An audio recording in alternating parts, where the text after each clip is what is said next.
911 for what city? Please, Calgary, I'm freezing. Please.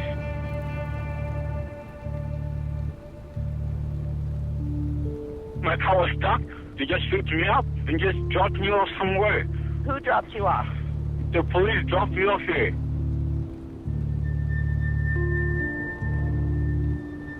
They just dropped me off here? Like, really? This is what you guys call Canada? Just because I sound black doesn't mean I'm bad. No one said you're bad because you're black. Okay, no one ever said that. No, that's what it is. Well, that's not the situation. Okay, there's no racial undertones here. I'm not a bad guy. I don't have anything to do with the cops. They just picked me up and dropped me off somewhere cold. Please. They just left me here. Like, stop shouting. Okay, I'm not shouting. I'm just freezing. I'm cold. I know. So I need help. Please, I need help.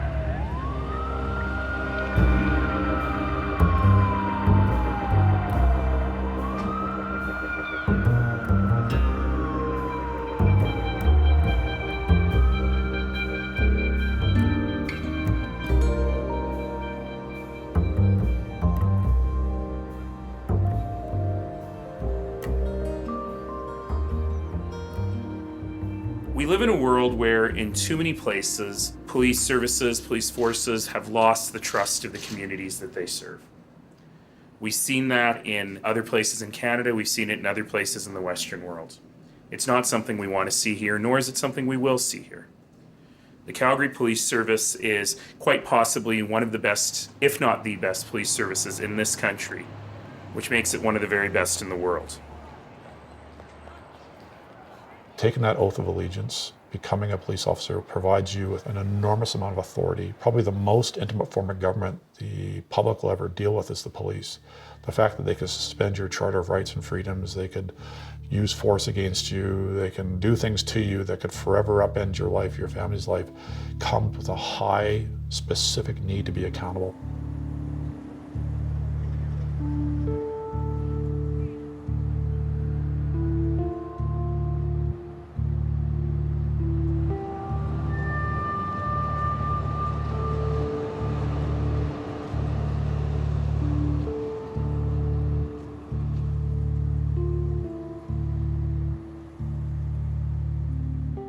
The fact is that right now, our front line is responding far too frequently to situations which forces them to make life and death decisions. The training we receive is some of the best in Canada, and when faced with these critical decisions, our officers will fall back upon that training.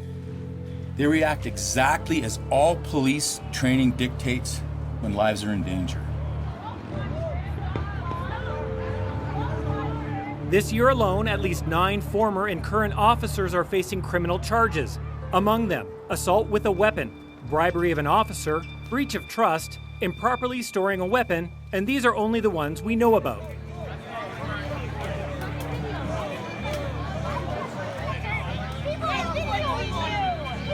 Put that in!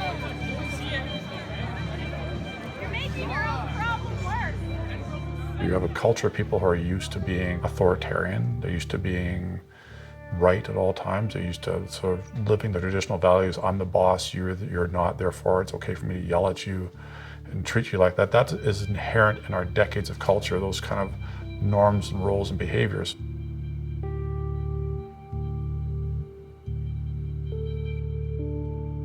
Once I started reporting on certain issues within the Calgary Police Service, then it's almost like sort of the floodgates open and people come to you with information that they have, thinking that you might have the connections or the expertise to start looking in, investigating, tackling some of the issues. Police announced that 3 of their own are being charged in an excessive force case against a man named Clayton Prince, who they had tried to conduct a traffic stop on. He had run away from them. Hey! I mean, I had been involved in calls where if the offender ran, and it would be like a thing where you would make a group decision. If that guy runs, you give him some extra punches so that he's not gonna screw with the cops again. 3 Calgary police officers are facing a range of criminal charges after a violent arrest this summer. It left a 34-year-old Calgary man with broken bones and a collapsed lung, and it was all caught on video. Native male, black sweatshirt, blue jeans. The incident had only come to light, had only been investigated once this dash cam footage surfaced.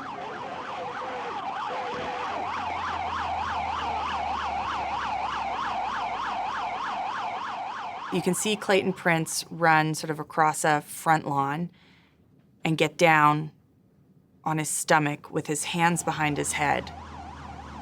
We watch as Othen lands on the back of Clayton Prince and begins to punch him in the head. And then the video just cuts out. That had to have been done manually.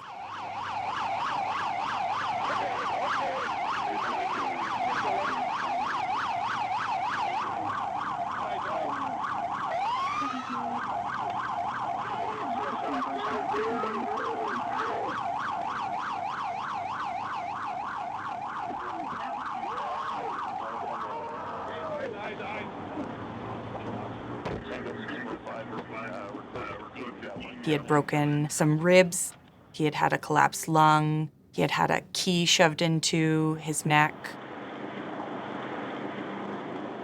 All right. Now,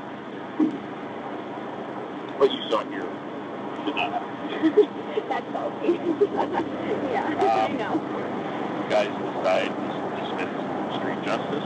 Yeah. If that guy's white van was videotaping this would not be very well. Yeah. Because what he is surrendering, he's getting down on the ground, and he gets fed a whole bunch of shots. That's something where as a recruit, you think they're gonna call their officer coach out and say, hey, that's excessive force. No, they're gonna follow what they do and then carry that on throughout their career.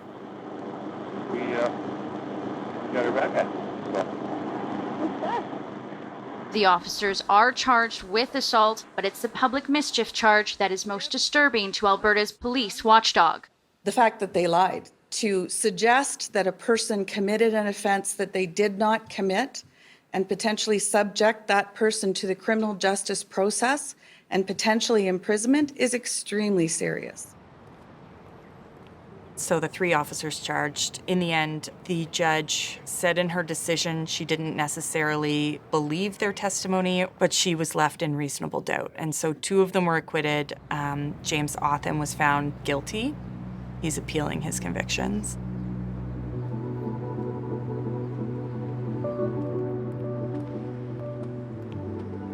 The issues were discussed in court, so I mean, they bear their own responsibilities for the behaviors. But I look at it from the chief and say, how many times did a supervisor see that behavior? How many times did a manager or a peer see that kind of evolving behavior and said nothing, or did nothing, or maybe laughed at it or walked away? I worked around a lot of people that would use excessive force, and I'm ashamed to say I never stood up and said anything, but I was nothing short of afraid. I was afraid that, I mean, number one, I already was a female, so I had that going against me, but now a female who speaks out. I had also seen what happens to people who speak out against those who are heavy-handed, who use too much force. And so I didn't say anything when I saw incidents like that happen.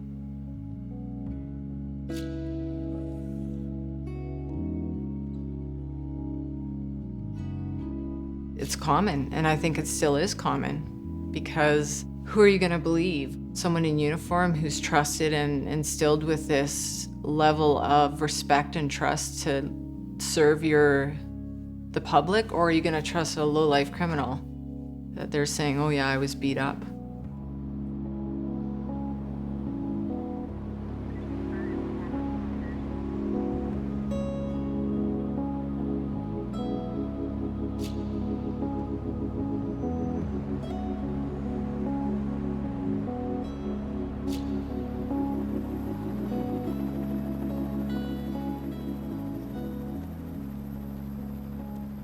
Man, it was nice. Life was great when I came here. Like, there's so many opportunities, you know. There's jobs. Life was good before the whole incident. I knew where I was going. I knew what I was doing with my life. But then After the incident, everything just kind of went downhill.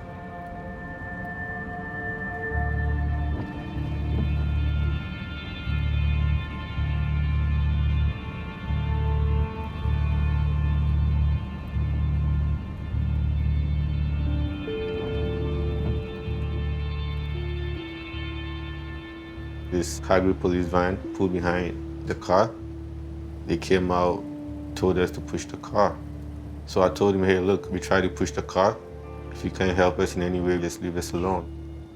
To my surprise, they wrestled me to the ground. They put handcuffs on me, put me in the back of the police van. I was just like, what are you guys doing? Like, I haven't done anything wrong, so where are you guys taking me? They just kept on driving. They got to East Village, they stopped there. They took my handcuffs off and they told me to beat it.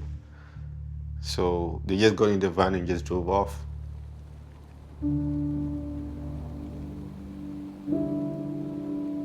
So I'm stuck at this location. I don't know where I'm at.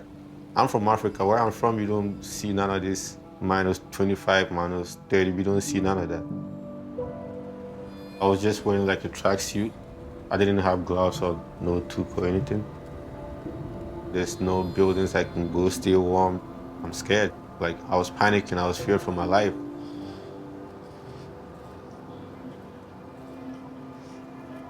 And it was all construction everywhere. Like cranes up here. I couldn't call a taxi at that time because my phone was dead, but I had a friend's phone that he had dropped when I went to go pick them up. My only option was to call 911. Calgary Police, what's the address of your emergency? Okay, Calgary cops picked me up for no reason, just left me here. Left you where? I don't know. They just left me here. They told me it's only for emergency service. So they hanged up on me and I called again. They kept me on the phone for like 10 minutes. And the cop arrived like right here.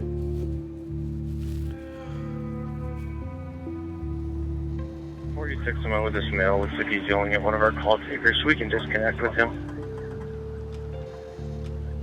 He walked all across to where I was.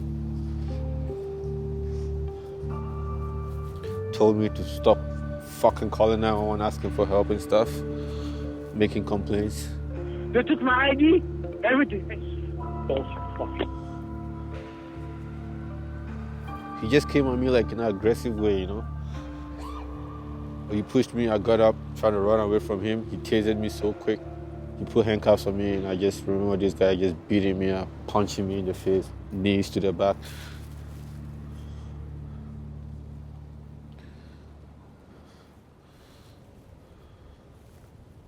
This is where he almost ended my life, right here.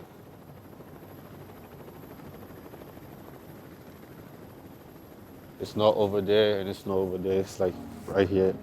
On this spot right here.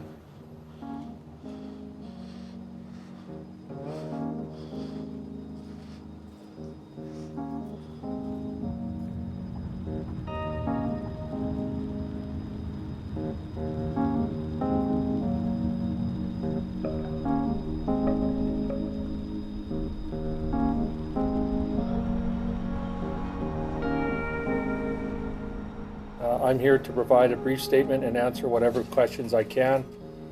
At approximately 3 p.m. today, officers responded to a call from staff at a hotel for reports of a man behaving strangely. They took action to enter his room.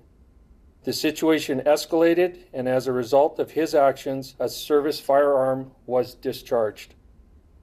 Following standard procedures in an officer-involved shooting, the investigation is now being conducted by the Alberta Serious Incident Response Team, also known as ACERT. The crux of our investigation is going to focus on what happened and why they needed to gain entry and what occurred in that hotel room.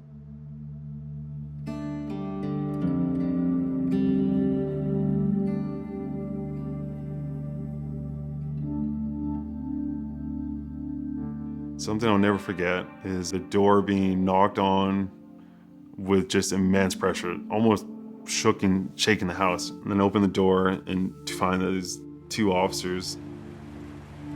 I heard my phone ring. I saw it was Grant, and so I called him back. And he answered the phone, And he was just yelling, "Is mom there? Is mom there?" It was 3:30 in the morning or so. And I ran to the door, and it's Natalie, and she can hardly...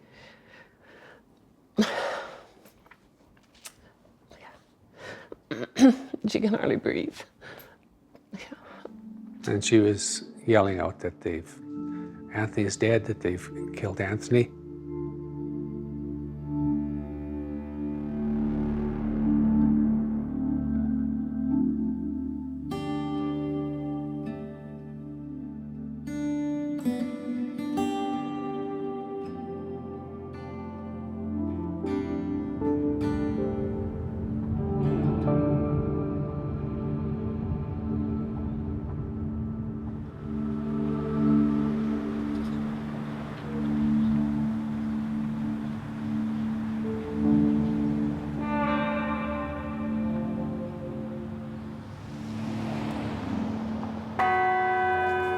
Bells toll for Anthony Heffernan.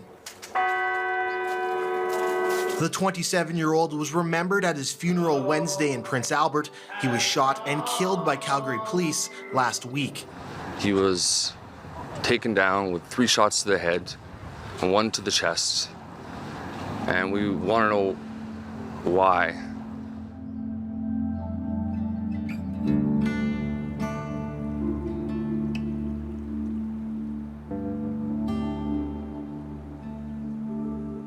Once we had the funeral and went back into Saskatchewan, we phoned AIDSERT numerous times, and the lead investigator talked to us at length. You do know what did Anthony do to make him such a threat to the police, 5 police officers, that they had to kill him? What we've been told is that he presented himself with a syringe and he motioned towards the officers. That's my understanding of it. 5 officers, and they would kill a person because he had a needle and lighter? I don't make an opinion whether or not the members acted appropriately. Our role is to compile the facts. Do you know if any other police officers had their guns drawn? Some do, yes. Oh, you're kidding. Yeah. They're going in for a wellness check with guns drawn? Not all of them have guns drawn. Some do. Ooh.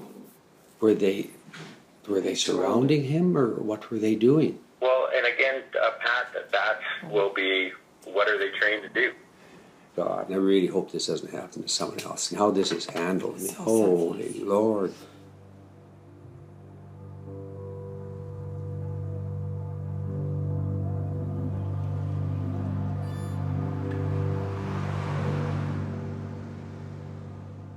The Heffernan family brought their concerns to me, and I agreed to represent them. Anthony Heffernan winds up in a hotel room, he's using drugs, and he overstayed his rental, wasn't answering the phone, wasn't answering the knocking of the door. So the hotel management, obviously being concerned about his welfare, phoned the Calgary Police Service. Bad move. Bad move. Want to make sure that people are safe. There's nothing bad in there, and obviously they need to check out as well. So they're due to check out at 11 o'clock. 11, so they're 2.5 hours overdue here. Okay. They force entry to the room. There's lots of yelling. They get close to him. 2 tasers were used. 3030, Barlow Trail Northeast. Why do I think I put a call up here? This is the hotel? Yep. From 414. He's got a male with a gunshot wound. The sergeant and 3 other officers obviously did not see the need to use lethal force. Some constable, who we know to be McLaughlin, decided on his own to kill him.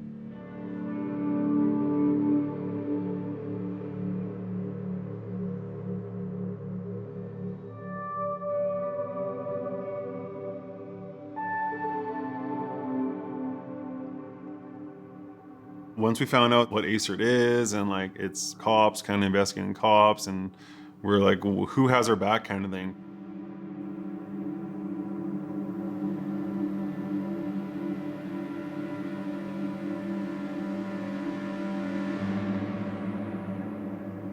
Tom Engel with the Criminal Trial Lawyers Association is demanding more civilian oversight. He says police investigating police is not good enough. They seem to be very sympathetic to the police officers and seem to accept their stories without critical analysis or investigation. I am stunned to hear that comment. Susan Hewson was emotional and defensive Thursday. The ACERT director says criticism the serious incident response team is biased toward police is unfair. We are concerned that everybody gets fair treatment in this province. No one is above the law. The more details we got, the angrier we kind of became. For these 5 officers to say that they fear for their lives is complete bullshit. There's no way 5 of them couldn't handle Anthony that day with no weapon.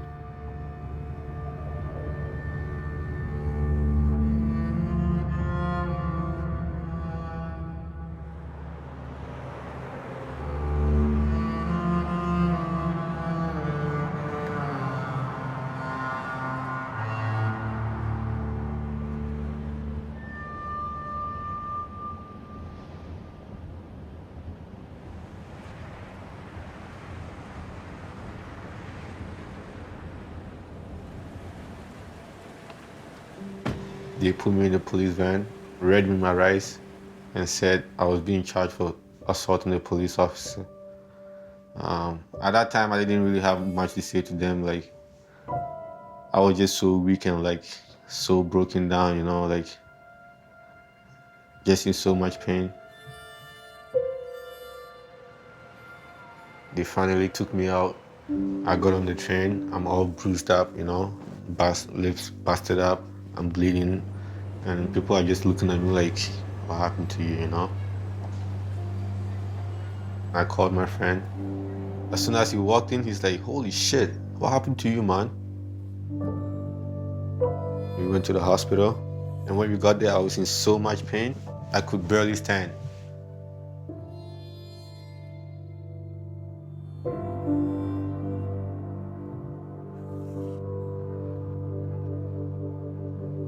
I stayed at my friend's house for like almost a week because I was scared to come home because they knew where I lived. I was having like flashbacks and, you know, the images just keeps repeating itself in my head, you know, so I was just terrified, man. I didn't want to go home, you know. I didn't want to be alone, I guess.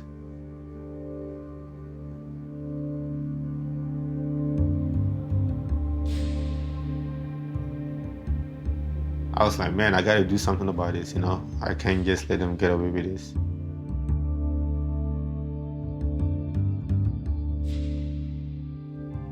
I filed a complaint because I felt like I had to do something about it before it happens to someone again.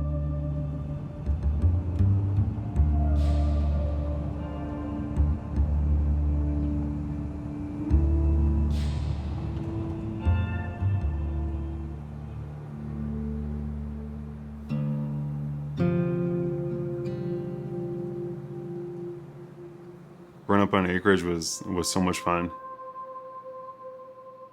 There's always something to do outside. We had a big family, and I've always loved that about our family. It was just chaos always. Anthony is just 3 years younger than me, and our birthdays are just a week apart.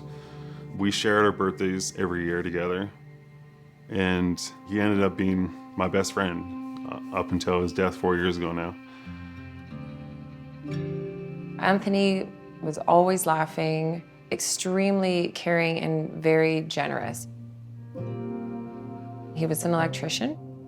It was a really great career for him. But I think also having a lot of access to so much money at such a young age, you know, he kind of fell into spending it in the best ways often, so. With Anthony and drugs, unfortunately, specifically cocaine, he had a problem with it. He hated his addiction, and to be honest, he lived a very sober life for the couple years before he died. He relapsed, you know, going into the hotel room. The reaction from people, well, he was an addict and, he kind of deserved it, or, he's the one who put himself there. If he wasn't there, it wouldn't have happened, We didn't want the story for Anthony that there was an addict who was killed.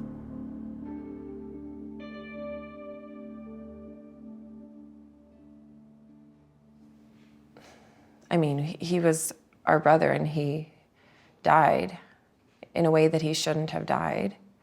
And if we were going to take anything to try to make the world better, we had to have a voice for him. Truth and justice for Anthony.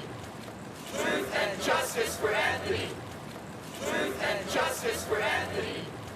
Truth and justice for Anthony. Yeah, 10-4.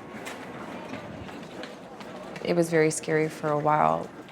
They know our faces, they know our names, they know where we live. That was definitely really hard. And yeah, there was a lot of police at the march. I wish I could say that they had a lot of empathetic faces, but it wasn't like that. And yeah, they were filming. 12. Approximately 80 people.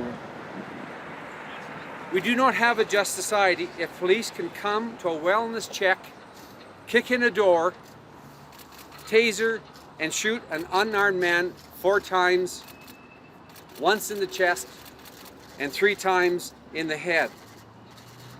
Anthony was not a threat to anyone. This must never happen again in Calgary or Canada.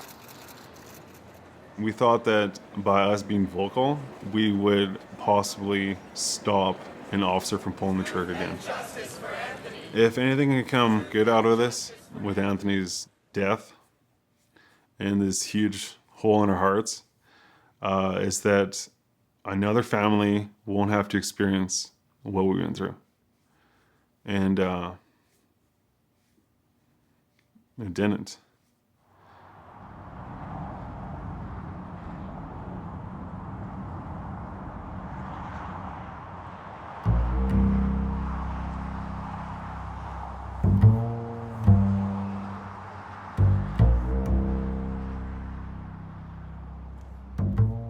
At first, I thought they were going to drop the charge because I didn't do nothing and they don't have no evidence against me. But then after like a year or so, I spoke to my lawyer. She's like, yeah, this is going to go to trial, so get ready. The only basis by which Godfred was charged with assault was that there was some sort of gesture. There was never any allegation that he'd actually hit anybody or pushed anybody or had any physical contact. Of course, I've heard before stories from people who have been charged with assaulting a police officer and have said that they, in fact, were the ones assaulted, so it wasn't anything new to me, but his demeanor really drew my attention. He kept saying, it's a construction site, there's got to have been some video there, somebody had to have a camera there, you've got to get the cameras and show what happened to me. And so that was really remarkable for me. Why would he be encouraging me to try and get evidence of what he was telling me if he were making something up?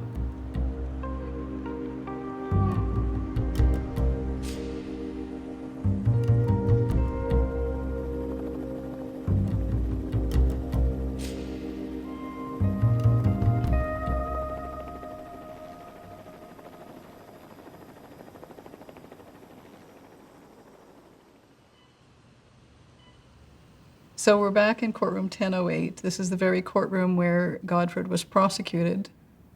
The day of the trial, I felt scared for Godfred.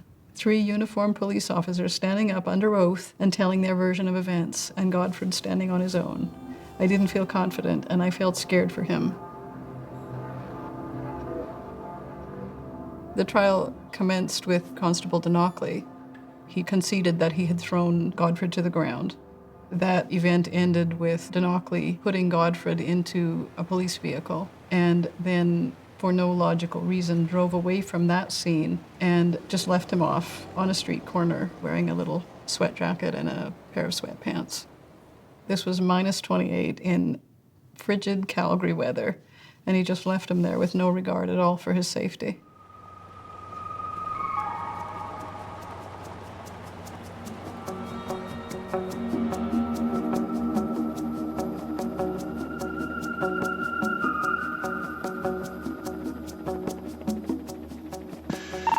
guns out, members just holding the guy on the ground.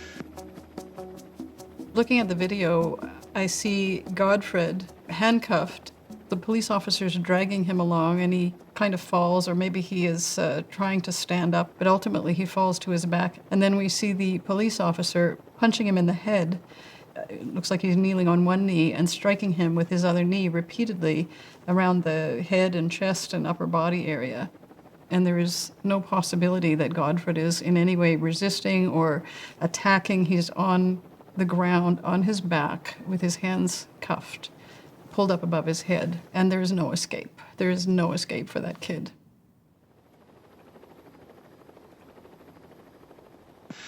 Okay, Yukon, 3 members out now, so anyone else coming can slow down. The final officer that was involved was Constable Curtis, and he ultimately took Godfred into custody. I asked him what it was that made him believe that Godfred was intoxicated, and he said 2 things. One is that the other officers had told him that Godfred was intoxicated, and that Godfred repeated the phrase, "I don't deserve this." And that was what led him to believe that Godfred was intoxicated. And that leads to a bigger concern about this entire case. We didn't have 3 evil officers who were conspiring one with the other to get this man in trouble. We had 3 independent actors, one of whom kidnapped Godfred and took him and left him to freeze to death. Another one who found him there, having called for help, and beat him up such that he still hasn't physically recovered years later. And a third who just blindly accepted this must be a drunk man because the others said so.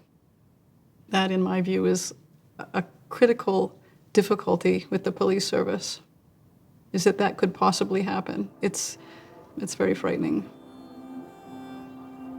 Judge Malcolm found that the police officers were not credible and was not able to find in any way that Godfred assaulted the police officer, and Godfred was acquitted.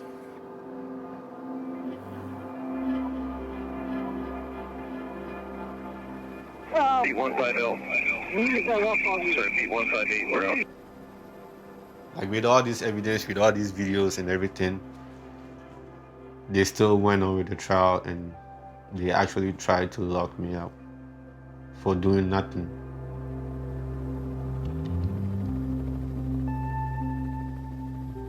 Sure about you need EMS? Negative, but the back arrow. It makes me feel like he's like profiling me, you know? Like, you just did this to me. Who is the bad guy? The guy who puts an innocent guy in handcuffs, taser him, beat him up for no reason?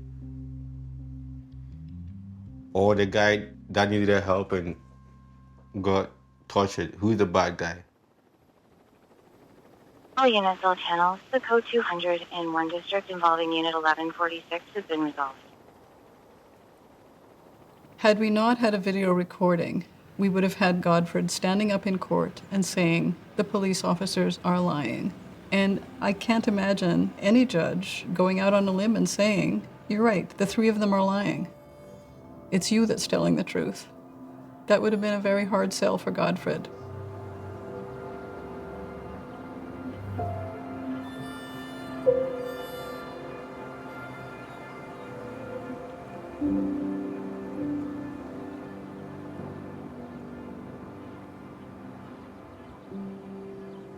Yes, he was a beautiful baby. Yeah. The thing is, you know, he brought a lot of joy to our lives and a ton of laughter. Yeah. This is under the trampoline one day. Yeah. They had spent a lot of time under the trampoline in the summer because it was a cooler spot where they talk and visit and have picnics sometimes. Yeah. Trampoline is a very important part of their life. And then this is Joe and Sue's wedding. So that's 6 weeks before he was killed. Yeah. Yeah, so that's our last total family picture. Had family pictures since, but there's always someone missed. Yeah, so, with a parent, it's a terrible thing to lose a child. Yeah, and in our case, it's a little bit more difficult, just for how he died, it's senselessness.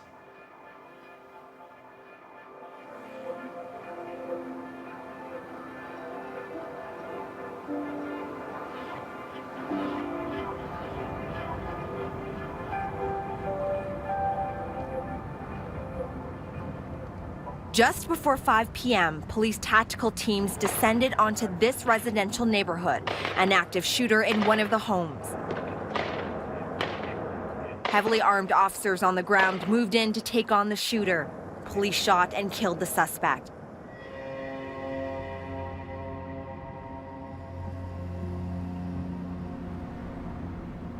I had started to get information that the same officer who was involved in Anthony Heffernan's death had also wound up at another officer-involved shooting, and not just been involved, but had drawn his weapon and had fired his gun.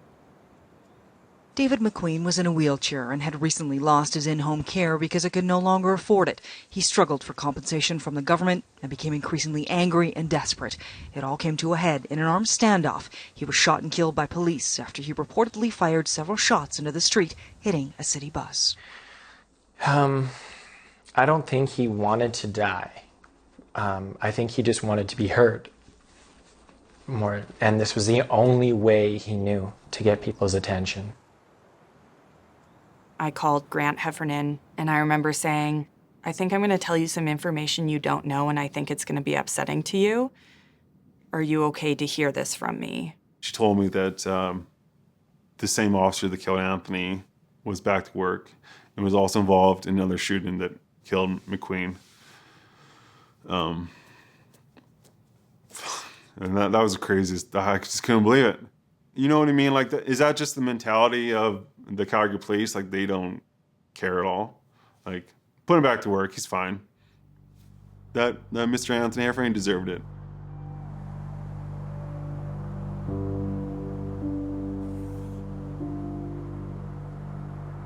I think there was an understanding that this officer is under investigation. He's not going to be suspended without pay. He's not even going to be suspended. But maybe he shouldn't have been on the street. Maybe he should have been given administrative duties until he was cleared from the Heffernan shooting.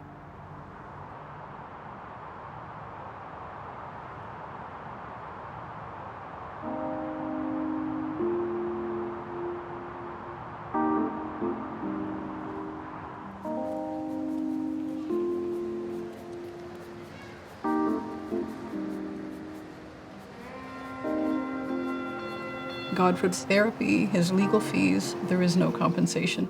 He's intended to just feel fortunate that he's been found not guilty and move on. I went through like 5-6 lawyers in Calgary. Nobody was willing to take on the case.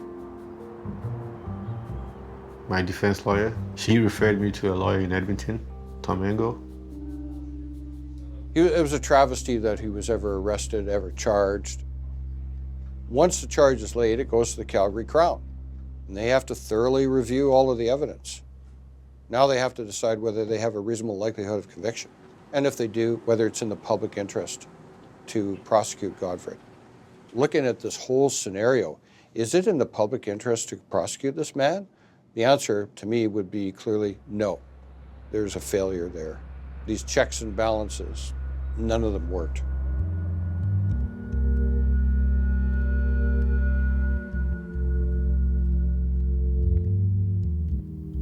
A prosecutor's job is to seek justice, always, and that's their only job. So to look at a video recording like that and feel that justice is best served by this young man who was clearly beaten severely by the police, to see that justice would be served by having that person prosecuted for having gestured at the very most to a police officer in an assaultive way, that's not the job in my view. Prosecutors have a responsibility to make sure that those officers who are not acting within the bounds of the law are taken to task. And essentially, when a judge says, I don't think the police officers were telling the truth, it just shouldn't sit there. It shouldn't just sit there without any follow-up. But I have no reason to think that's not exactly what happened. Crown prosecutors generally don't like to report police officers' misconduct. I got confirmation that the Crown prosecutor in Godfred's case did not report it. But I have tried for years to get the Alberta Crown Prosecution Service and the Federal Prosecution Service to adopt a policy that will require their prosecutors to report this conduct, and they have resisted. So it's very strange to me that the Crown Prosecution Service would not be rushing to implement such a policy. I mean, after all, aren't they interested in a justice system where the police officers are the best that they could be?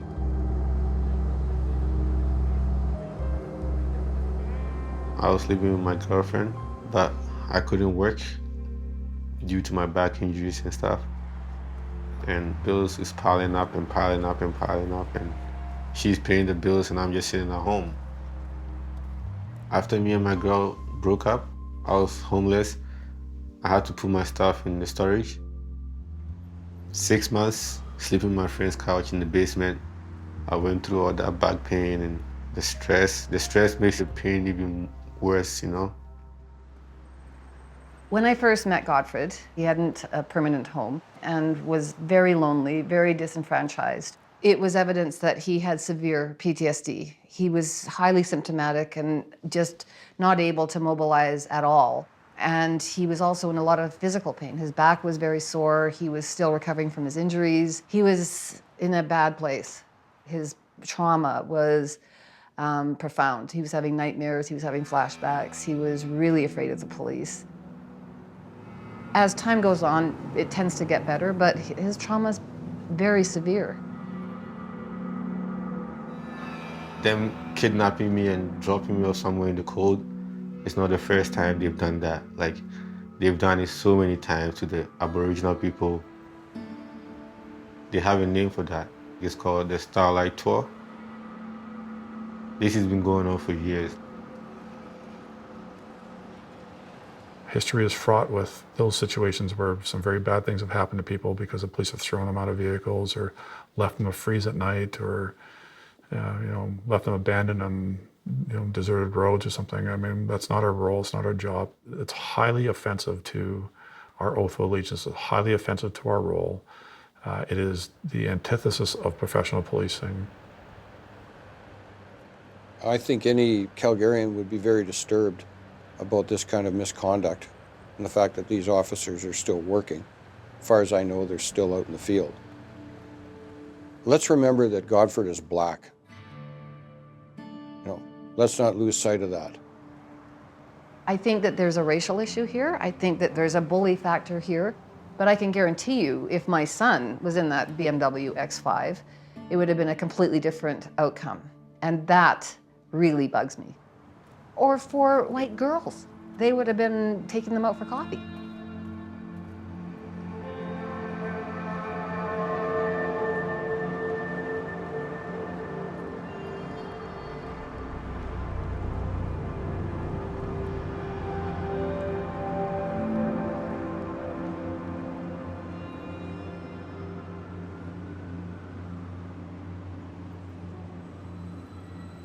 At the ACERT meeting, we recorded the proceedings that took place, and almost immediately after we get in, Susan Houston tells us she's made the decision that she is going to send the file to the prosecution.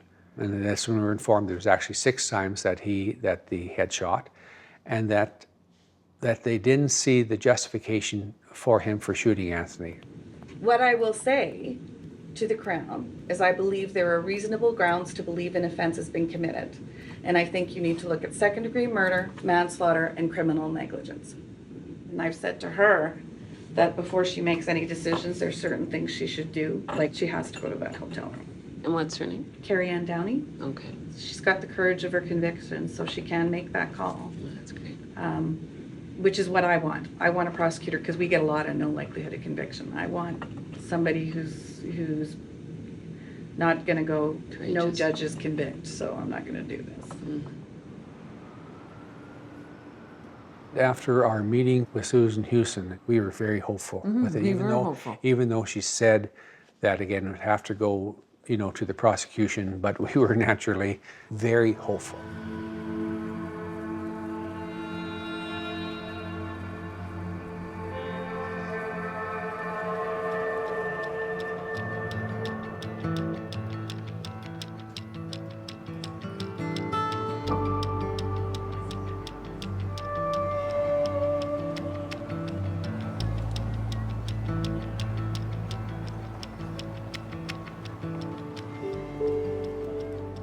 I'd like to thank everybody for coming today. This has been an incredibly difficult case, and it's been one of the most difficult cases that ASERT has had to deal with while I've been executive director. I noticed the Heffernans are here.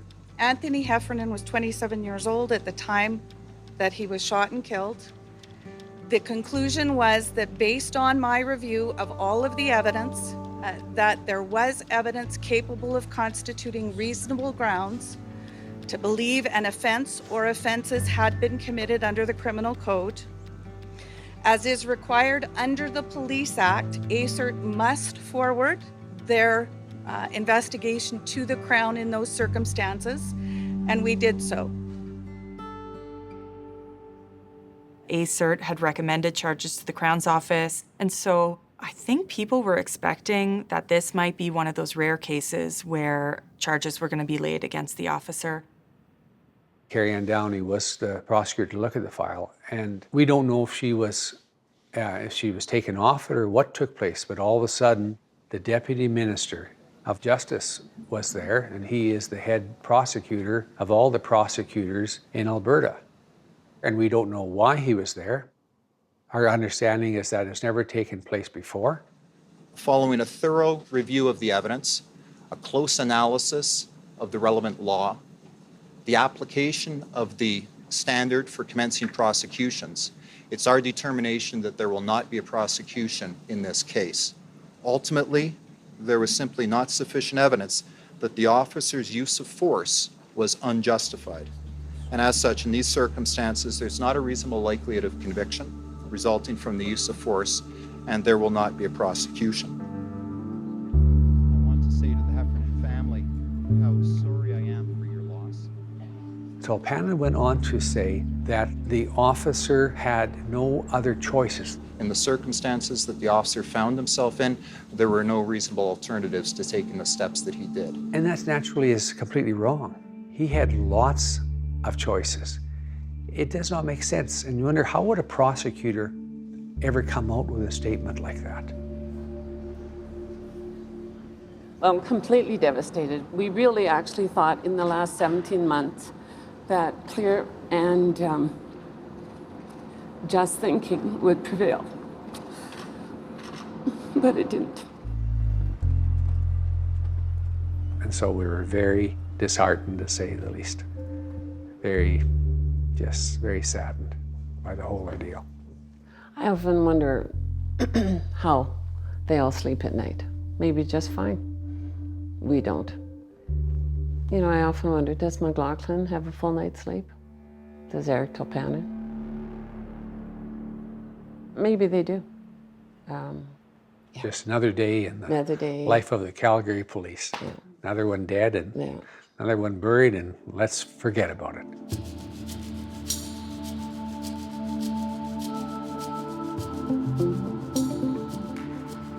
An officer who has been on the force for about a year fired her gun, killing a 27-year-old woman. This is the 10th officer-involved shooting in Calgary this year, 5 of them fatal. Calgary is often the city that has more officer-involved shootings than any other city in Canada, and I don't know what the reason for that is.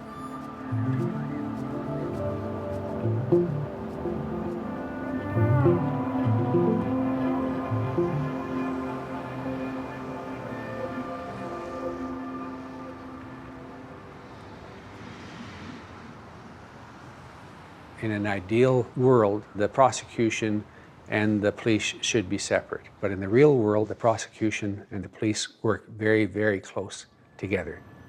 Clearly, they're operating above the law. Our Crown is in Edmonton. Yeah. And usually that's enough division. She's not going to have to work with the Calgary Police Service. But it may be better, and I'm going to offer her the option of, do you want us to send it out of province?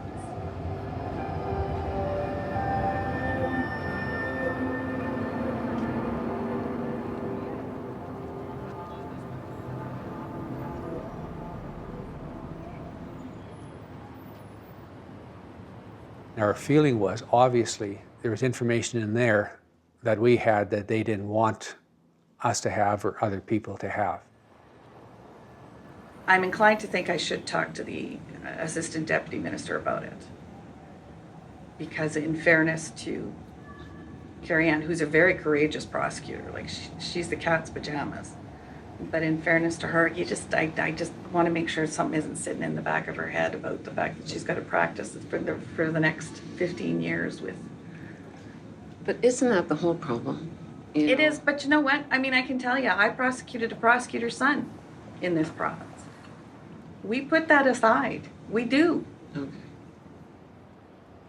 For a former Crown prosecutor to say that, that's kind of an indictment on the system here, isn't it? Because she is suggesting that there are Crowns within Alberta who don't have the courage to do it.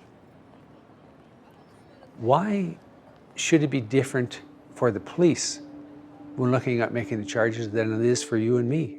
Why should that be different? Why should it take a courageous prosecutor to bring charges? A lot of Crowns get the mistaken impression that the police are part of the team. The Crown will say, I have to go talk to my officers. I have to make sure it's good with them. What difference does it make? You're in charge here. It has to be good with you. You can't care about what the police think about this. So make no mistake, there is pressure. And it's not just pressure in whether to prosecute an officer or carry on a prosecution. There is pressure brought to bear in any case where the police conduct is at issue, including cases where the police have brought the charges against a citizen.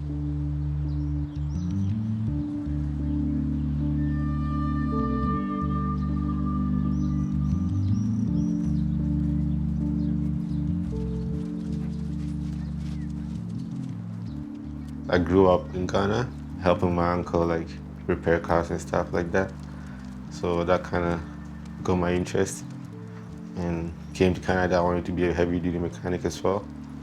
So I went to school to upgrade. That's what I wanted to do. But after this incident, I had to drop everything because, I mean, how am I going to be a heavy-duty mechanic with back problems, right? Prior to this incident, I didn't have no health issues, you know. I was strong and healthy and I was a go-getter, you know. But after the back injuries and all this stuff, it just kind of slowed me down. I filed a complaint 5 years ago and nothing has been done about it. Every 45 days, they send me a letter saying the investigation is still ongoing. All these officers are still working, you know. Who knows what they're doing out there?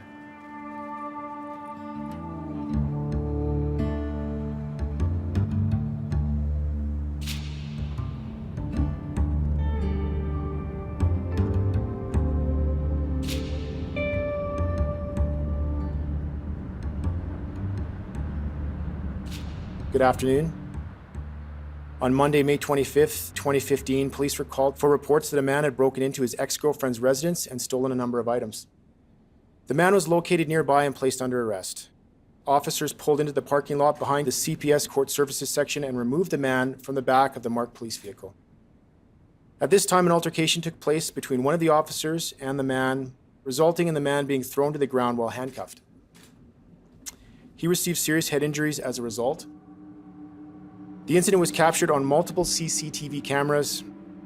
The 6-year member of the Calgary Police Service has been charged with aggravated assault. The member is now on administrative leave and their status will be continually reviewed. So the CPS announced that one of its officers was facing these aggravated assault charges. They give some basic details, but they don't name the officer. A few days later, I was contacted by the brother and sister-in-law of the alleged victim of this officer. And they came to me with this video. After seeing what had actually happened, I knew that people needed to see it. I knew that what had happened wasn't right.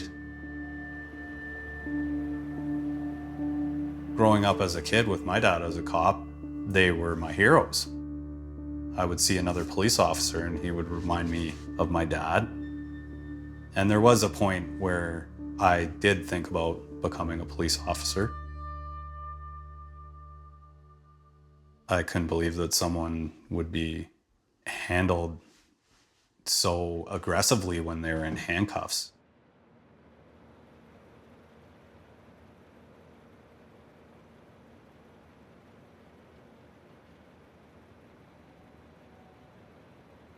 No one deserves to have that done to them, whether they're an addict or not.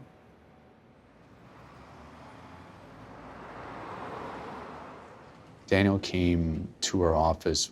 His understanding was that he was under investigation for an assault of the very officer who ended up being charged. That's not unusual in my area. Typically speaking, that is the charge that people end up leaving with because the police needed justification for applying force. While Daniel was in hospital, they had to drill a hole into his head so that they could relieve the pressure from the injuries to his brain. He had suffered traumatic brain injury and it was affecting him going forward. His memory was affected. He can remember things that you might have told him 5 minutes before. I know it was hard on him when he was going to the rehab places and forgetting that he had meetings and stuff like that. He was wanting to get some recognition that this was wrong. And ultimately the plan was to sue, but he never made it that far. And the man arrested, how was he doing with his injuries? He recovered from those injuries, but he has subsequently passed away as a result of unrelated events. I don't know where that comment about him being fully recovered would have come from. Short-term memory loss was one of the problems from the traumatic brain injury. So if he's kicked out of treatment as a consequence of short-term memory loss and then immediately goes into drug-seeking behavior, it's hard to say those two things are not related, at least in the general sense.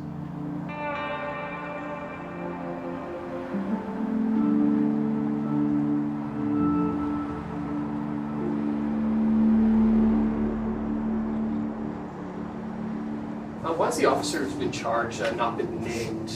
Is this in relation to something of a domestic nature? No. Because the officer was on duty in the execution of his duties, we've decided not to name him in this incident.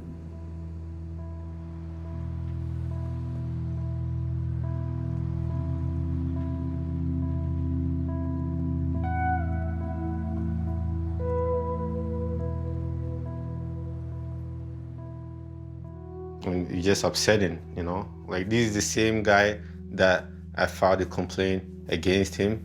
The police force knew the evidence, they seen the videos. They didn't do anything to protect the public. And this same guy goes around and beat up somebody in handcuffs again after he did that to me. Godfred makes a complaint within about a month of the misconduct. So the Calgary Police Service is well aware of what Lindsay did. Anybody would look at this, consider Godfred's complaint, and would know that this is a serious problem. What do they do about Lindsay in the meantime? Nothing. They let him loose on the citizens of Calgary to inflict this damage on Howarth. I think that until a conclusion was drawn as far as that first incident, he should have just been behind a desk. It seems like it's an egregious error by the management at Calgary Police Service.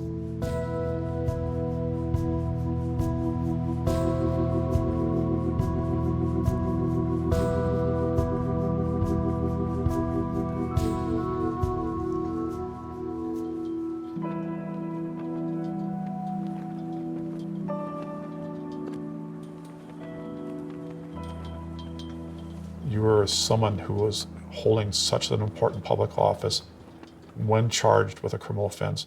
It's not unreasonable for in the public's interest to know who that officer was and who did it. We were one of the few left in the nation that wasn't naming officers. I disagreed with that. I believe that we should be aligned with the ideas of full front accountability. Chaffin goes in. We started seeing more officers named. And that was him following through on this transparency and accountability platform. But what that did was really upset the membership. It was a big problem for them, and the police union really picked up on that, and then there was this big tension created between Kaminsky and Chaffin. The vast majority of our members are absolutely outstanding police officers. If the bad ones get caught and go through the court system, we believe that justice will be served. Good cops. So they made it clear. I mean, the statements I got early was the intention was to go to war. Primarily the ideas of naming officers, that unless I stopped that practice, they were simply going to try to make life very difficult. And, I was not willing to sell that ideology. So Les Kaminsky campaigned on the fact that he didn't think police officers who were charged with crimes should be named. He neglected to mention at that time that he was under criminal investigation and would eventually be charged with crimes. Controversy continues to mar the Calgary Police Force. The newly elected president of the police union has been charged now with perjury and assault. One officer hits him in the head, and then he's fired into the van head first with such force that his legs go up in the air. Then the door of the van is slammed on his legs. Kaminsky testified that none of that happened.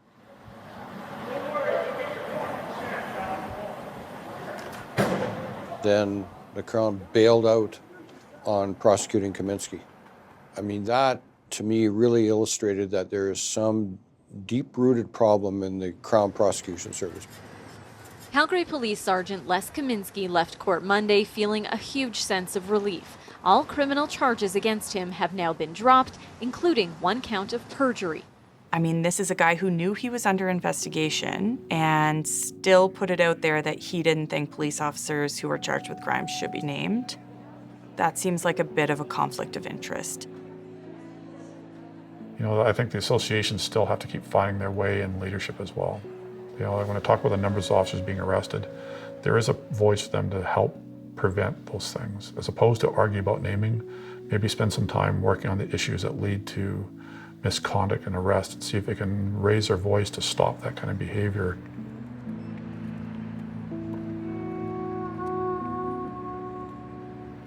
I worked for the Calgary Police Service for 14 years. My first day starting in the district, a senior officer came up to me and he said, "So are you a bitch, a slut, or a lesbian?" And I was taken aback by that comment. And I thought, oh, wow, is this what type of environment I'm coming into?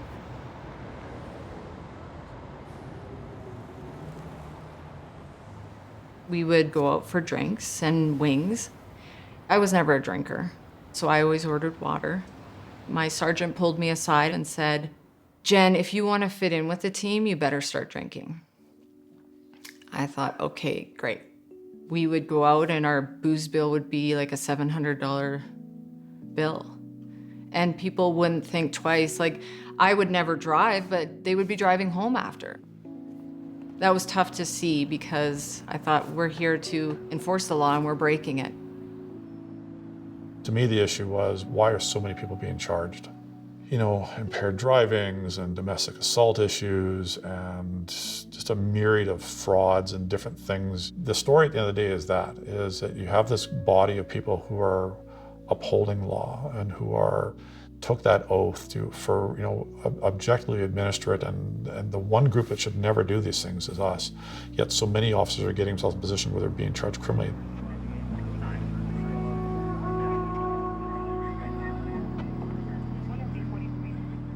Today, Calgary's mayor, police chief, and police commission stood before reporters and admitted they have got a problem on their hands. They say changes need to be made to cleanse the Calgary Police Service of a toxic culture, one that's been festering for decades. And I'm very, very proud of the women and of the men of the Calgary Police Service. That's why reports like the things that we have heard over the last week or so are so troubling. They're not consistent with the CPS that we know. It was always said to me, if you want a good long career on this job, keep your mouth shut. So that's why things never change, because if you're that that person who speaks out, well, then your career is ruined. You're going to be what they say, a street cop the rest of your life, or working the front counter.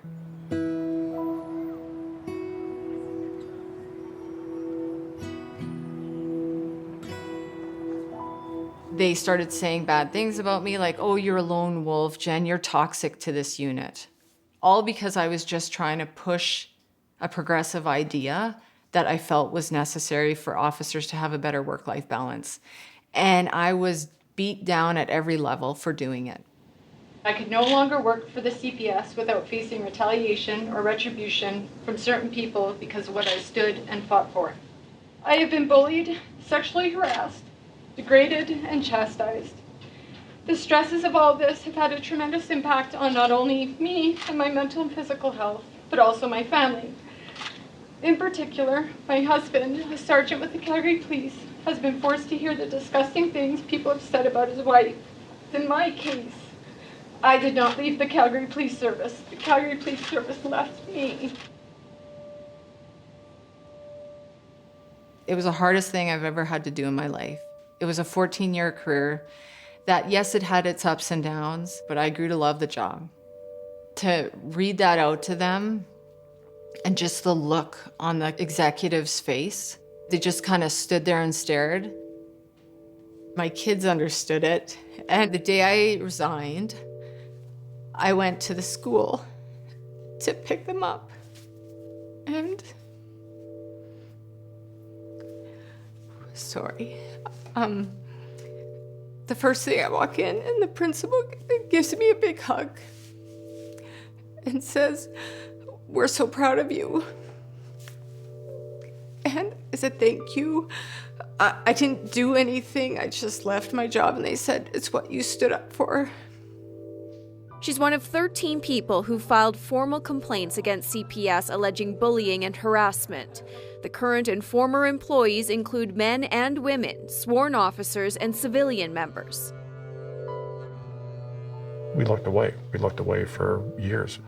And then the spotlight came out and found out it wasn't a happy workplace. People were being treated poorly. People had experienced terrible things. People had awful experiences with sexual harassment, or all sorts of things came to light, and they came to light with volume.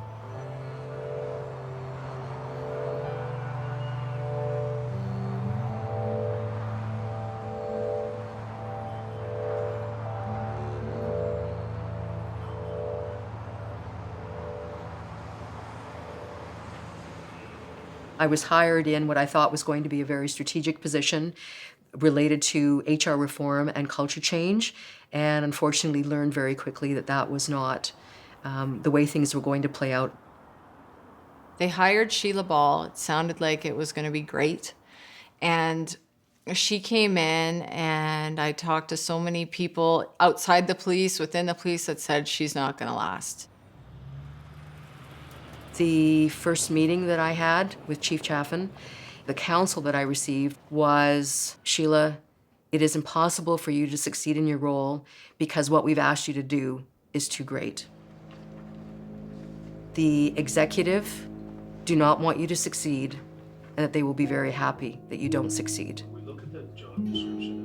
It was very clear to me about the toxicity of the organization, the fear level, year after year after year of low and declining employee morale scores. And there was no talk about strategy in terms of how are we going to deal with this. I didn't want to call it bullying at the time because I honestly didn't believe that I could be bullied.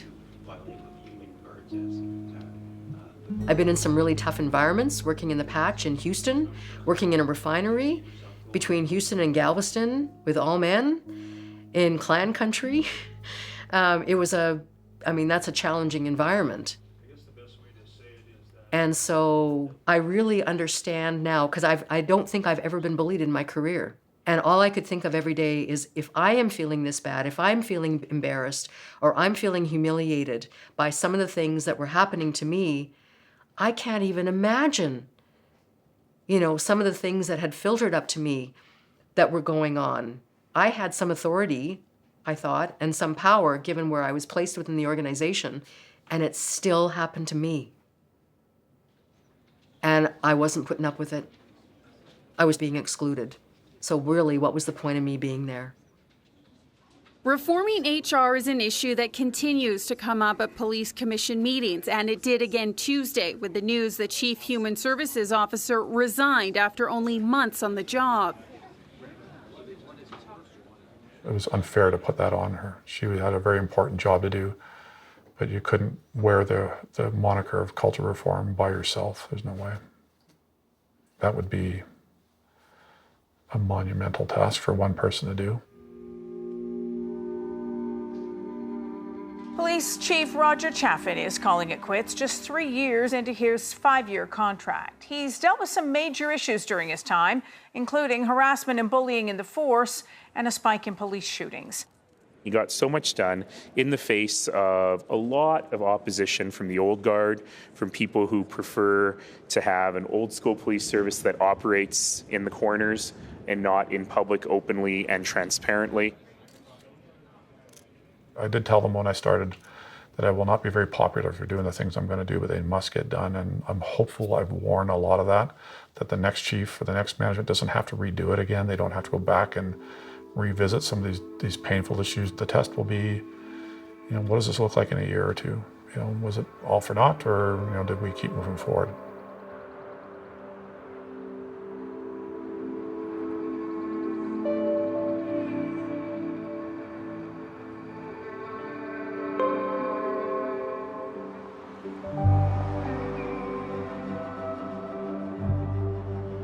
Trial is underway for a Calgary police officer charged with aggravated assault.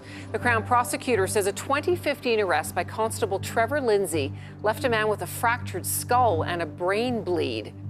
His family say Howarth was not the same after that arrest and the injuries that he suffered on that day. This is a 7-day trial and it is being heard by judge alone. In order to avoid a conflict of interest or even the appearance of a conflict, they have brought in prosecutors from Edmonton as well as an Edmonton judge, not knowing who Constable Lindsay might have come into contact with in his capacity as a Calgary police officer. From a lawyer's perspective, it didn't seem like anything that Daniel did on that video warranted 3 successive punches and being thrown straight to the ground. Of course, he can't put his hands in front of him to save himself from the fall. He's not assisted in any way by the officer from striking the ground, and then he does. And it appears he goes headfirst right into the pavement, and he doesn't move after that. 1117. You just had to recall that our male staff bled at us. We're code 15, but he's going to need EMS in a bad way. 10-4. After he throws Danny to the ground, you see him walking around, and he is obviously agitated. I imagine in his mind he's saying, how am I going to get myself out of this one? So I'm going to close this door, take these photos. Here comes the sergeant. I want him to see that I'm worried that I have this guy's blood on me. My opinion of all of this is obviously, one-sided. Like, this is my brother, but there are things that are right there that make him look extremely guilty, I think.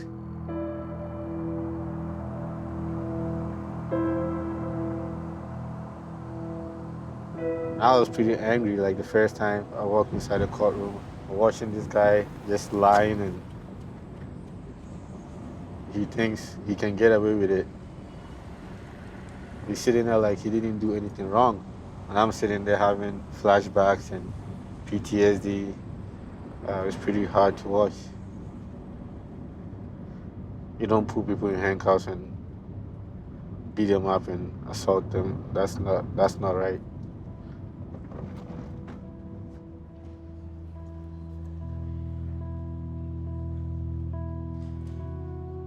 Lindsay described Howarth as combative and argumentative. And then after that first punch that he delivers to Howarth, he describes Howarth as sort of twisting to spit, at least in his direction, and fearing that that spit was mixed with blood. He said he was terrified that he was going to contract some kind of disease. If there was spitting, it certainly could not have been in the direction of the officer from the angles visible on the video. So if he was spitting, it would have been in the direction of the car or the pavement somewhere. So under cross-examination, Trevor Lindsay talked about the notes that he wrote following this incident. So he took incredibly detailed notes, 19 pages of notes. But in those notes, he never mentions those 3 punches that we can see on the video right before that takedown. Sitting in trial was really hard for my mom. That definitely affected me. He was very nonchalant and smiling and making jokes, and all of that did really, really get under my skin. Going into trial, there were times before that I was like thinking that I might go in there and I might hear something in there that might justify what he did. Like I was trying to leave my mind open to the truth of the matter. And after sitting in trial, the truth of the matter is that that guy just snapped and hurt my brother. And he doesn't show a single sign of remorse. Like it doesn't seem like he thinks he did anything wrong.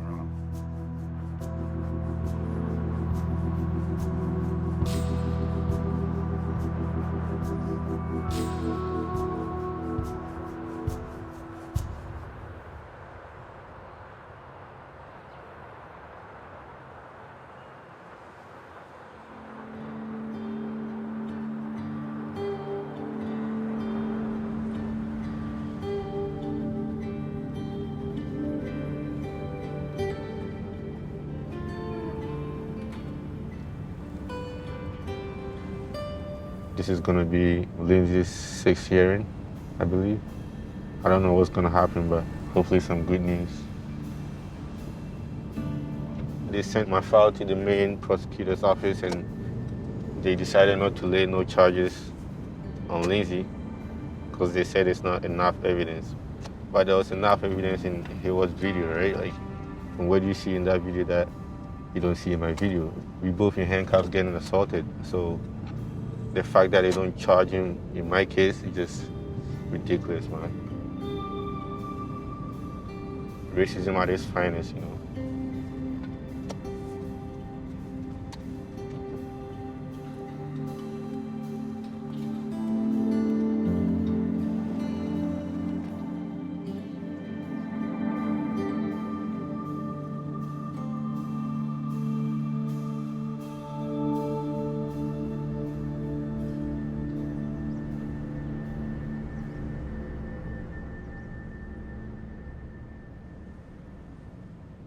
This hearing was just a joke. It's a waste of taxpayers' money. It's a waste of my time and everybody's time that came there. It's a joke. It's like the same thing they said from November. They postponed it, 6-7 months after? And they come back today, same thing. You see, this is why he went and assaulted another guy. Because we file complaints, they don't take it serious.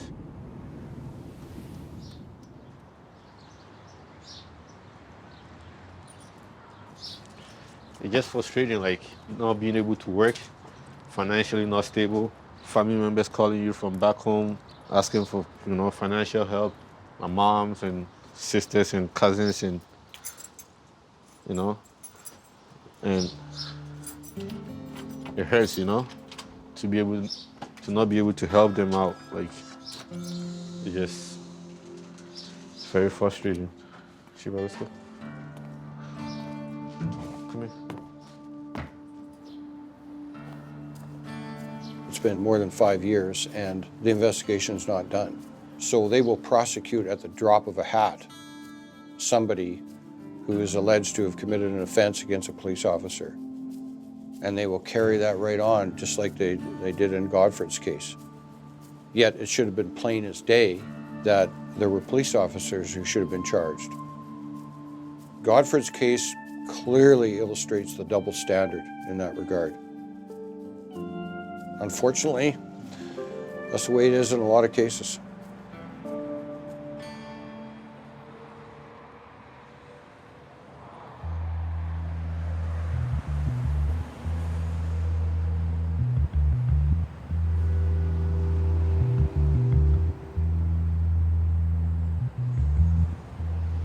You know, it wasn't planned. We were driving and I said to my husband, there's the hotel right there. I went in and I asked if I could see the room. I had the guy from the front desk stand on the other side and you couldn't see anything the way that the room is designed. I knew that they were lying. I remember like leaving and just calling my parents right away. And I was like, I was just at the hotel room and you can't see anything. I mean, that's the story. The story is that he could see Anthony pacing back and forth and seeming agitated. And that's why he called for backup. It's an impossibility. You cannot see in the room. And as far as you know, it's Officer McLaughlin. That's the only one that said he could see Anthony in the room. So he's lying. He's lying about it. And in 72 seconds after they enter the room, our son is dead.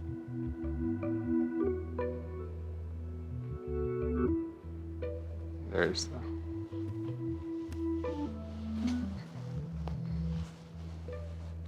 where the bullet will have gone through. Oh my God. It seems to, he collapsed just here, I guess. Unbelievable how you could have five officers. Heavily armed officers in this room. There's nowhere to go. No. And if in fact he was holding a syringe, they can't see that it didn't have a needle tip. And as if he did have something in his hand, as if they could knock it out of the baton or something. Anything, if he's standing there and being like, what is this? Oh my God, I can't believe what Anthony must have gone through. Like, oh, the terror, oh. And then to have shot into the floor. Bullets again were into the floor by Anthony's head, so he had to definitely shoot at Anthony when he was down and dead on the floor, because they said all of the bullets were fatal. It didn't take 4 bullets to kill him, the first bullet killed him. Oh, so then just to keep on shooting, yeah, it's so cowardly. You know, it's unbelievable that Eric Tolpanen could have the audacity to say that excessive force wasn't used, that the force used was necessary. Well, Eric Tolpanen should come up here and take a look around the room, and maybe he could see it's not reasonable that what the judgment he came out that they could not prosecute. It's all over for Anthony Heffernan.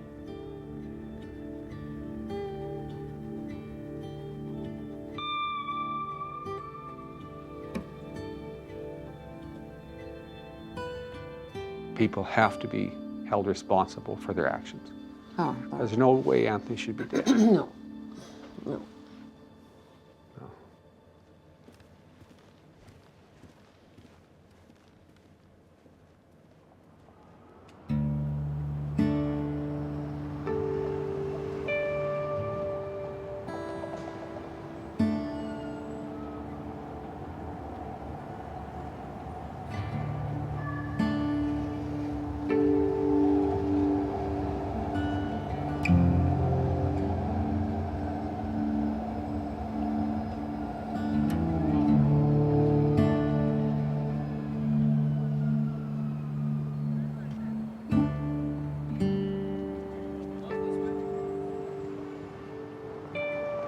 Well, Calgary Police Service, they were flying under the radar with all of the misconduct happening within their ranks, but now they've been caught, and they've been caught in very public ways. And so the chickens have come home to roost for the Calgary Police Service. All of these things, all of these terrible crimes being committed by their officers is a symptom of them not doing something about it 10, 15, 20 years ago. When it comes to picking a new police chief, people are looking at whether it's going to be internal or external. They need somebody who's not sort of politically connected to either side to come in and shake things up.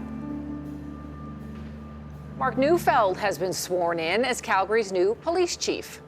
Neufeld takes charge at a time when the force is plagued by accusations of bullying and sexual harassment. He pledged to make respect a cornerstone of policing. There's been a lot of assumption that because he's from outside the organization, he will be the silver bullet to all our problems, or the magic pill to all problems. I think that's unfair. So to put so much on him is unrealistic. I think you have to be really careful, especially as a new chief coming into an organization. I think we have great people. And again, I think we have some people, as every organization does, who are not adhering to the values and who don't represent us the way we would hope. And I think that's a personal affront to a lot of our good employees as well. For serious misconduct, you have to have punishment. There has to be consequences so that other like-minded officers will be deterred from behaving that way. And so that it shows that the leadership of the police service is an ethical one and they won't stand for it. I think for too long, organizations have done this where when something goes wrong, they hang out an individual to dry and then they say, well, there we go, we dealt with that. Bob was bad and we dealt with Bob and now we're good. But I think, this bad apples versus bad barrel is they're very different things. And I think we've always got to be looking at the barrel to make sure it's not the barrel that is actually tainting the apples. We do see an uptick in use of. So I would put a lot of confidence that he's the right kind of person, but what's everybody else going to do? That's really the question. Where's everybody else going to be in this picture and around the idea of reforms? People are going to have to let go of the past and start looking at what do we need to do to create a more vibrant, more positive organization, and I hope they give him the chance to do that.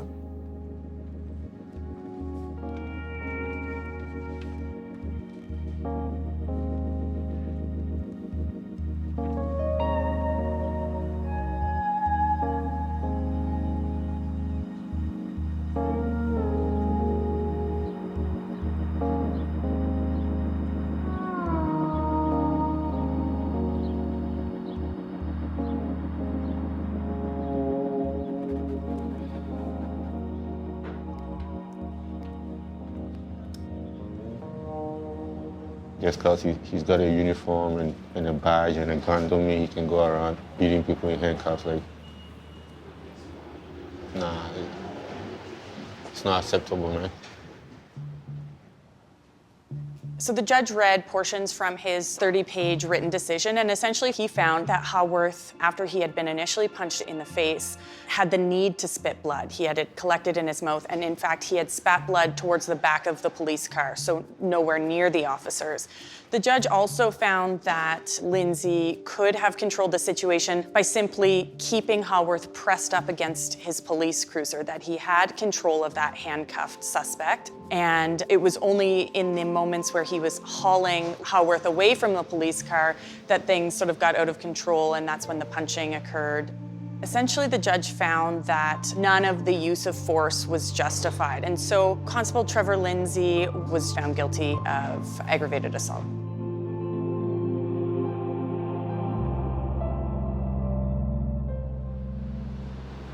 Both my client and I are disappointed at the outcome. We have taken the time to conduct a preliminary review, a very preliminary review of the judgment. I expect I will be receiving instructions to appeal. I'm happy to see justice served, and I'm glad with the judge's decision. The last time we were in court, I saw Howard's mom crying. It really got to me, here is this poor lady, losing his son. And I think if they had done something about it when I filed the complaint, maybe Howard would still be alive, Not every cop is going out there hurting people. There's cops out there that are giving addicts, like my brother, mouth-to-mouth resuscitation and rushing them to the hospital to try and save their life, right? Police officers, I think, need to still be held accountable for their actions. Yes, they have a hard job. Not everyone can do their job, but that doesn't give them an excuse to abuse their power.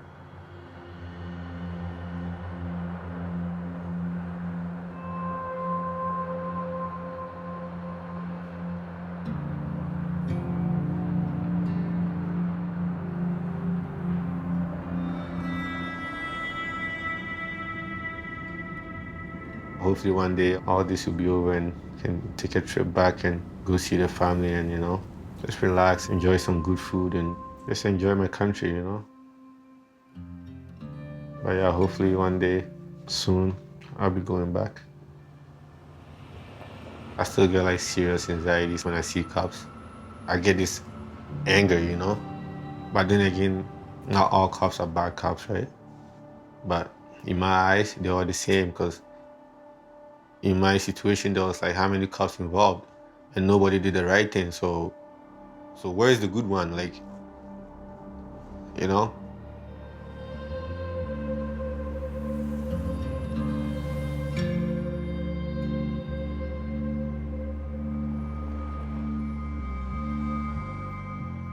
It's hard to explain to my son that his grandfather was a police officer. Don't be scared of cops. They're there to protect you, right? Because when he first saw the video, he came to me like absolutely destroyed, right? This is his uncle that he loved.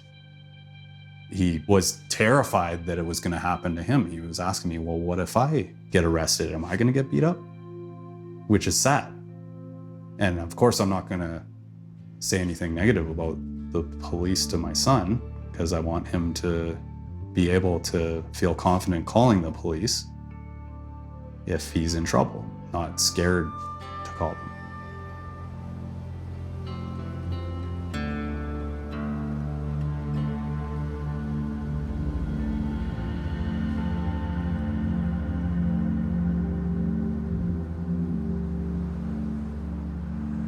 I don't think the same way that I used to. I mean, our family was called by so many other families who have had family members beaten or killed by the police. And, the stories aren't always the same, but what was the same is that it shouldn't have happened. It didn't have to happen. So I don't inherently trust in our legal system at all anymore.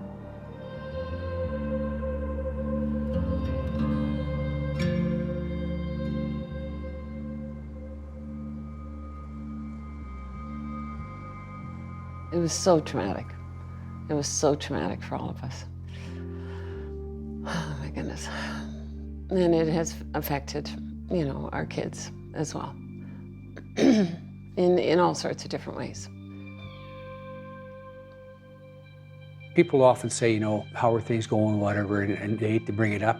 And we'll say it's always with us. Never worry about that. It's always with us. Usually the first thing I think of when I wake up, and it's always the last thing I think about when I go to sleep at night. Injustice is an awful thing.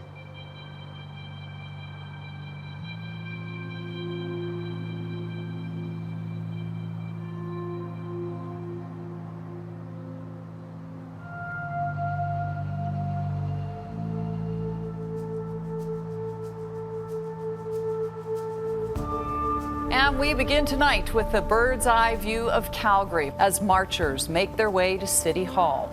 This shot giving you a real sense of just how many Calgarians came out today to take part in this demonstration.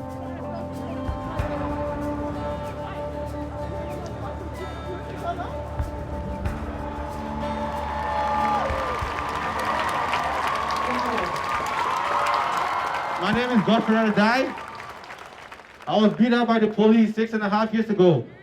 I was kidnapped, put in handcuffs, tasered 3 fucking times, and they beat the shit out of me.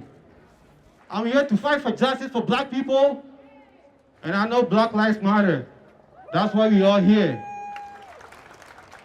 What happened to George was very sad, but we got our own issues out here in Calgary, in this province, in this country. The message I'm trying to get across is we don't want no police brutality. We don't want no systemic racism. We want equality. We want freedom. And we want justice. Yeah.